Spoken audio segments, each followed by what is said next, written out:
विनाशकारी हो गया है, उसे देखते हुए कोई देश युद्ध की तरफ जाने से पहले 100 बार सोचता है, और सोचना भी चाहिए, क्योंकि युद्ध किसी भी समस्या का स्थायी समाधान नहीं हो सकता। युद्ध हमेशा नुकसान ही पहुंचाता है। युद्ध में सिर्फ वित्तीय नुकसान का सामना नहीं करना पड़ता, बल्कि जंग के वक्त एक देश को सैकड़ों बहादुर सैनिकों के साथ मासूम नागरिकों को भी खोना पड़ता है। युद्ध दुनिया भर में उथल पुथल मचाकर रख देता है, और यह बात भारत समझता है। तभी तो भारत ना तो किसी देश का नुकसान पहुंचाने की कोशिश करता है, और ना ही पहले किसी देश पर हमला करता है। अगर भारत अपने दुश्मन पर पहले हमला नहीं करता, तो इसका मतलब यह नहीं है कि भारत कमजोर देश है। भारत किसी पर हमला इसलिए नहीं करता क्योंकि भारत शांति पसंद देश है। हम अहिंसा परमो धर्मा के रास्ते पर चलने वाले देश के नागरिक हैं, इसलिए हम किसी देश पर हमला करने की नहीं सोचते।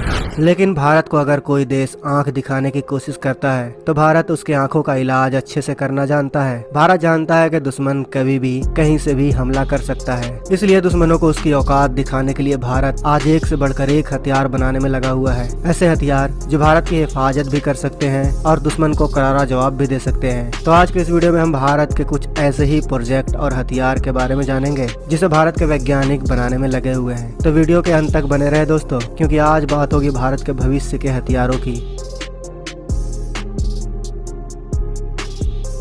पहला SLUS यानी सबमरीन लॉन्च UAV। दोस्तों DRDO इस खतरनाक हथियार पर कई सालों से काम कर रहा है। यह इतना खतरनाक है कि अभी तक कोई भी देश इस हथियार को बनाने में कामयाब नहीं हुआ है। यहाँ पर दोस्तों मैं अग्नि 6, काली MP या दुर्गा वेपन की बात नहीं कर रहा, बल्कि यह हथियार इनसे भी कहीं ज्यादा खतरनाक है। हम जिस हथियार के बारे में आपको बता रहे हैं, हो सकता है आपने अभी से पहले उसका नाम भी नहीं सुना होगा। आपको बता दें कि चीन और अमेरिका भी इस हथियार को विकसित करने में लगे हुए हैं। ऐसे में देखना होगा कि चीन और भारत में कौन इस हथियार को पहले बनाने में सफलता पाता है। आपको जानकर खुशी होगी कि भारत अभी इस हथियार को बनाने में चीन से कोसों आगे है, और अगर भारत इसको बनाने में सफल हो जाता है तो हिंद महासागर में भारत सामरिक तौर पर चीन से कहीं आगे निकल जाएगा। दरअसल दोस्तों यह एक ऐसा ड्रोन होगा जिसे सबमरीन से लॉन्च किया जा सकेगा, और यह ड्रोन कोई ऐसा वैसा ड्रोन नहीं बल्कि बहुत ही घातक और एडवांस ड्रोन होगा। अगर हम इस ड्रोन के लॉन्च की बात करें तो इस ड्रोन को लॉन्च करने के लिए सबमरीन में एक ट्यूब बना होगा, और इसी ट्यूब के जरिए इसे लॉन्च किया जा सकेगा। यह ड्रोन लॉन्च होते ही समुद्र के ऊपर चक्कर लगाने लगेगी और मौजूद दुश्मन की जानकारी पनडुब्बी तक वीडियो और फुटेज के माध्यम से भेजना शुरू कर देगी।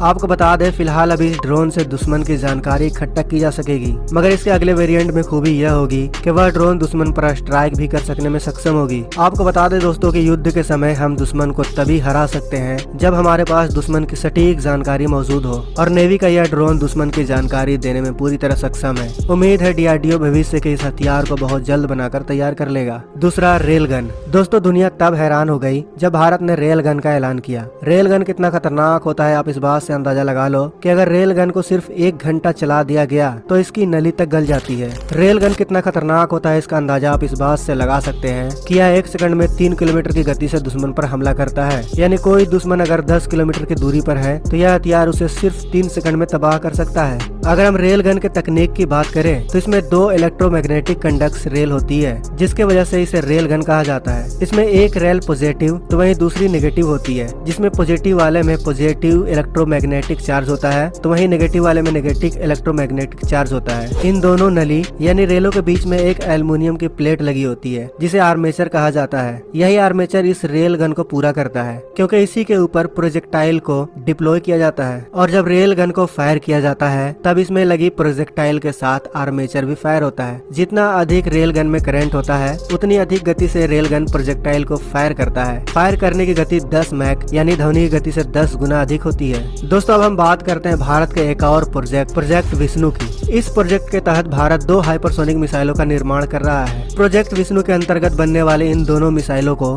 भारत के लिए काफी अहम माना जा रहा है। अहम इसलिए क्योंकि यह दोनों मिसाइल कोई मामूली मिसाइल नहीं बल्कि हाइपरसोनिक मिसाइल होगी। हाइपरसोनिक मिसाइल कितना खतरनाक होता है ये आप अच्छे से जानते होंगे, फिर भी हम आपको बता दें कि हाइपरसोनिक मिसाइल की रफ्तार इतनी अधिक होती है कि अभी तक दुनिया का कोई भी रडार सिस्टम इसको पकड़ने में सक्षम नहीं है। अब आप अंदाजा लगा लो कि भारत प्रोजेक्ट विष्णु के अंतर्गत जिन 2 मिसाइलों को बना रहा है वह मिसाइल कितना खतरनाक होगा। आप सोचकर देखिए दोस्तों, जिस मिसाइल को अभी तक अमेरिका और रूस तक पकड़ने में सक्षम नहीं है तो चीन और पाकिस्तान की क्या औकात। खबरों की माने तो भारत जिन